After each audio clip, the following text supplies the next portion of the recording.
Hi friends, ಎಲ್ರಿಗೂ ನಮಸ್ಕಾರ. ನಾನಿವತ್ತು ಒಂದು ರುಚಿಕರವಾದ ಪೌಡ್ರನ್ನು ತೋರಿಸ್ತಾ ಇದ್ದೀನಿ. ಈ ಪೌಡ್ರ್ ಇಲ್ಲದೇ ಅನೇಕ ಭಾರತೀಯ ಅಡುಗೆಗಳನ್ನ ಮಾಡಲಿಕ್ಕೆ ಸಾಧ್ಯನೇ ಇಲ್ಲ. ಅದೇನು ಪೌಡ್ರು, ಏನೆಲ್ಲ ತೊಗೊಂಡಿದ್ದೀನಿ ಅಂತ ನೋಡ್ಕೊಂಡು ಬರೋಣ ಬನ್ನಿ. ಹಾಗೆ ವಿಡಿಯೋನ ಕೊನೆವರೆಗೂ ಸ್ಕಿಪ್ ಮಾಡದೆ ನೋಡಿ. ಒಂದು 1/4 kg ಆಗುವಷ್ಟು ಧನಿಯಾ ಬೀಜನ ತೊಗೊಂಡಿದ್ದೀನಿ. ಕೊತ್ತಂಬರಿ ಬೀಜನ 1/4 kg ತೊಗೊಂಡಿದ್ದೀನಿ. ಒಂದು 10 ಪಲಾವ್ ಎಲೆನ ತೊಗೊಂಡಿದ್ದೀನಿ. ಒಂದು 10 ಇದೆ ಇವು. ಹಾಗೆ ಒಂದು 10 ಗುಂಟೂರು ಮೆಣಸಿನ್ಕಾಯಿ, ಹಾಗೆ ಒಂದು 10 ಬ್ಯಾಡಗಿ ಮೆಣಸಿನ್ಕಾಯಿ. ಕಲ್ಲರು ಮತ್ತು ಖಾರಕ್ಕೆ ಎರಡಕ್ಕೂ ಬೇಕು, ಹಾಗಾಗಿ 10 ತೊಗೊಂಡಿದ್ದೀನಿ. ಜೊತೆಗೆ ಒಂದು ಜಾಯಿಕಾಯಿ, ಹಾಗೆ ಒಂದು ಚಮಚ ಆಗುವಷ್ಟು ಜಾಯಿಕಾಯಿ ಪತ್ರೆ, ಅದರದ್ದೇ ಹೂವನ್ನು ತೊಗೊಂಡಿದ್ದೀನಿ. ನೋಡಿ, ಇದು 10 ಗ್ರಾಮು ಕಲ್ಲು ಇದೆ. ಈಗ 10 ಗ್ರಾಮ್ಗೆ 40 ರೂಪಾಯಿ ಹೇಳಿದ್ರು. ಇದು ಕೆಲವು ಟೈಮ್ ಸಿಗೋದೇ ಇಲ್ಲ.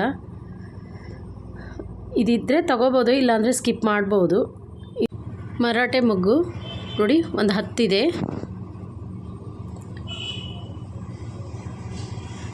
ಈಗ ಸ್ಟಾರ್ ಹೂವು, ಇವು ಒಂದು 10ರಿಂದ 15 ಸ್ಟಾರ್ ಹೂವು ಇದೆ. ಕೆಲವೆಲ್ಲ ಚಿಕ್ಕ ಚಿಕ್ಕದಾಗಿ ಕಟ್ಟಾಗಿದೆ. ನೋಡಿ, ಮೆಣಸು, ಇದು 2ರಿಂದ 3 ಚಮಚ ಇದೆ ಮೆಣಸು, ಕಾಳು ಮೆಣಸು. ಇವು ಬಂದು ಶಾಹಿ ಜೀರಾ, ನಾರ್ಮಲ್ ಜೀರಿಗೆ ಅಲ್ಲ ಇವು. ಒಂದು 2 ಚಮಚ ಇದೆ. ಇವು ಬಂದು ಸೋಂಪು ಕಾಳು, ಇವೊಂದು 3/4 ಕಪ್ ಇದೆ. ಇವು ಬಂದು ನಾರ್ಮಲ್ ಜೀರಿಗೆ, ಇವನು ಸಹ 1 ಕಪ್ ತೊಗೊಂಡಿದ್ದೀನಿ. ಇದ್ರ ಜೊತೆಗೆ ನಾನು ನೋಡಿ ಚಕ್ಕೆನ ಒಂದು 20 ಪೀಸ್ ಆಗುವಷ್ಟು ಚಕ್ಕೆನ ತೊಗೊಂಡಿದ್ದೀನಿ. ಇದು ಕಾಡು ಏಲಕ್ಕಿ ಅಂತ. ಇವು ನಾರ್ಮಲ್ ಏಲಕ್ಕಿ. ಕಾಡು ಏಲಕ್ಕಿ ಒಂದು 5ರಿಂದ 6 ಇದೆ. ನಾರ್ಮಲ್ ಏಲಕ್ಕಿ ಒಂದು 10ರಿಂದ 15 ಇದೆ. ಇವು ಬಂದು ಕಸ್ತೂರಿ ಮೇಥಿ, 2 ಚಮಚ ಇದೆ.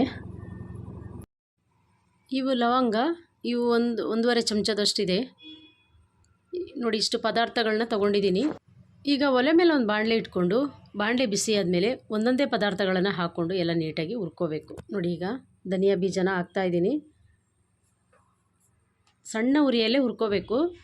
ಸ್ವಲ್ಪ ಉರಿ ಜಾಸ್ತಿ ಮಾಡಿದ್ರೂ ಸೀದೋಗೋಂಥ ಚಾನ್ಸಸ್ ಇರುತ್ತೆ. ಆ ಟೈಮಲ್ಲಿ ಪುಡಿ ಚೆನ್ನಾಗಿ ಬರಲ್ಲ, ಹಾಗಾಗಿ ಸಣ್ಣ ಉರಿಯಲ್ಲೇ ಹುರ್ಕೋಬೇಕು.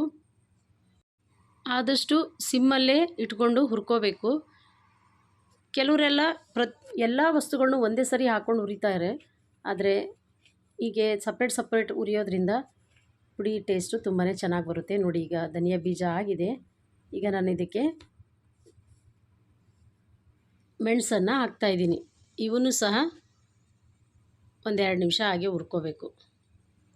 ನಾನಿಲ್ಲಿ ವಿಡಿಯೋ ಲೆಂತ್ ಆಗುತ್ತೆ ಅಂತ ಬೇಗ ತೋರಿಸಿದ್ದೀನಿ. ಒಂದು 2 ನಿಮಿಷ ಎಲ್ಲನೂ ಹುರ್ಕೋಬೇಕು. ನೋಡಿ, ಇವಾಗ ಲವಂಗ ಹಾಕ್ಕೊಳ್ತಾ ಇದ್ದೀನಿ. ಇವನು ಸಹ ಒಂದು 2 ನಿಮಿಷ ಹುರ್ಕೋಬೇಕು. ಬಾಣಲೆ ಬಿಸಿಯಾದಷ್ಟು ಬೇಗನೆ ಮಸಾಲೆ ಪದಾರ್ಥನೂ ಹುರಿದಾಗುತ್ತೆ. ಸ್ಟಾರ್ಟಿಂಗ್ ಸ್ವಲ್ಪ ಲೇಟ್ ಆಗುತ್ತೆ. ನೋಡಿ, ಈಗ ಲವಂಗನೂ ಹುರಿದಾಗಿದೆ. ಈಗ ನಾನು ಇದಕ್ಕೆ ಜೀರಿಗೆನ ಹಾಕ್ಕೊಳ್ತಾ ಇದ್ದೀನಿ. ಇವನು ಸಹ ಒಂದು 2 ನಿಮಿಷ ಹುರ್ಕೋಬೇಕು. ಇಷ್ಟು ಕ್ವಾಂಟಿಟಿಯಲ್ಲಿ ಈ ಪೌಡ್ರನ್ನ ಒಂದು ಸರಿ ಮಾಡಿಟ್ಕೊಂಡ್ರೆ ಒಂದು 6 ತಿಂಗಳ ಕಾಲ ಮತ್ತೆ ಮಾಡೋ ಪ್ರಮೇಯನೇ ಬರಲ್ಲ. 6 ತಿಂಗಳು ಆರಾಮಾಗಿ ಈ ಪೌಡ್ರನ್ನ ನಾವು ಬಳಸ್ಬೋದು. ಏಕೆಂದರೆ ನಾವು ನಮ್ಮ ಮನೆಯಲ್ಲಿ ಎಷ್ಟು ಜನ ಇರ್ತೀವಿ ಅನ್ನೋದ್ರ ಮೇಲೆ ಡಿಪೆಂಡ್ ಆಗುತ್ತೆ. ನಾನು ಈ ಪೌಡ್ರನ್ನ ಮೊದಲೇ ತೋರಿಸಿದ್ದೆ, ಆದರೆ ಇಷ್ಟು ದೊಡ್ಡ ಕ್ವಾಂಟಿಟಿಯಲ್ಲಿ ತೋರಿಸಿರಲಿಲ್ಲ. ಹಾಗಾಗಿ ನಾನು ಈಗ ಆ ಪೌಡ್ರೆಲ್ಲ ಖಾಲಿಯಾಗಿತ್ತು. ಇವತ್ತು ಮಾಡ್ಕೊಳ್ತಾ ಇದ್ದೆ, ಹಾಗೆ ಒಂದು ವಿಡಿಯೋ ಮಾಡೋಣ ಅಂತ ಮಾಡ್ತಾಯಿದ್ದೀನಿ. ನೋಡಿ, ಈಗ ಜೀರಿಗೆ ಆದಮೇಲೆ ಸೋಂಪು ಕಾಳನ್ನು ಹಾಕ್ಕೊಂಡು ಅವನು ಸಹ ಹುರ್ಕೊಂಡಿದ್ದೀನಿ. ಈಗ ನಾನು ಇದಕ್ಕೆ ಶಾಯಿ ಜೀರಾನ ಹಾಕ್ತಾಯಿದ್ದೀನಿ. ಅವನು ಒಂದು 2 ನಿಮಿಷ ಹುರ್ಕೊಂಡು ಅವನು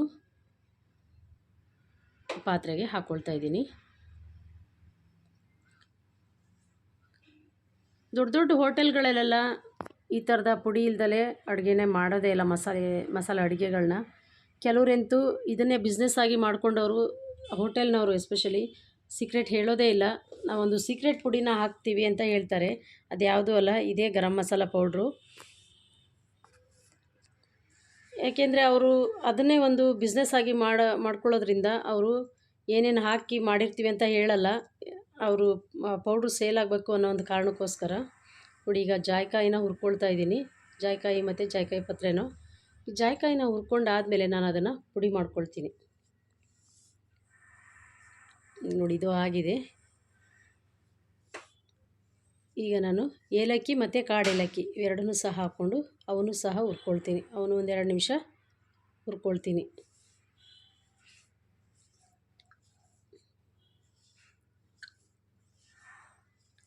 ನಾವು ಮನೇಲಿ ಮಾಡೋ ಪುಡಿ ಮತ್ತು ಅಂಗಡೀಲಿ ತರೋ ಪುಡಿ ಇವೆರಡನ್ನೂ ಒಂದು ಸಾರಿ ಟೇಸ್ಟ್ ನೋಡಿದಾಗ ಮನೇಲಿ ಮಾಡೋ ಪುಡಿ ರುಚಿನೇ ಬೇರೆ ಆಗಿರುತ್ತೆ. ನೋಡಿ ಈಗ ಚಕ್ಕೆನ ಹಾಕ್ಕೊಳ್ತಾ ಇದ್ದೀನಿ. ಅವನು ಸಹ ಒಂದೆರಡು ನಿಮಿಷ ಹುರ್ಕೊಳ್ತೀನಿ. ಹಾಗಾಗಿ ಟೈಮ್ ಇದ್ದಾಗ ಒಂದು ಸಾರಿ ಈ ಥರ ಪೌಡ್ರನ್ನ ಮಾಡಿಟ್ಕೊಂಡ್ರೆ 5-6 ತಿಂಗಳು ನಾವು ಬಳಸ್ಬೋದು. ನೋಡಿ ಇವಾಗ ಕಸ್ತೂರಿ ಮೆಥಿ ಹಾಗೆ ಕಲ್ಲುವನ್ನು ಸಹ ಹಾಕ್ಕೊಳ್ತಾ ಇದ್ದೀನಿ.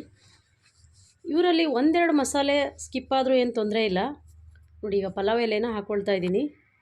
ಇವನು ಸಹ ಒಂದು 2 ಸೆಕೆಂಡ್ ಹಾಗೆ ಹುರ್ಕೊಂಡು ಹಾಕ್ಕೊಳ್ತಾ ಇದ್ದೀನಿ. ಈಗ ಲಾಸ್ಟಿಗೆ ನಾನು ಗುಂಟೂರು ಮೆಣಸಿನ್ಕಾಯಿ ಮತ್ತು ಬ್ಯಾಡಗಿ ಮೆಣಸಿನ್ಕಾಯಿ ಇವೆರಡನ್ನೂ ಹಾಕ್ಕೊಳ್ತಾ ಇದ್ದೀನಿ. ಏಕೆಂದರೆ ಒಂದು ಖಾರಕ್ಕೆ ಇನ್ನೊಂದು ಕಲರ್ಗೋಸ್ಕರ. ಇವನು ಹುರಿದಾಗಿದೆ.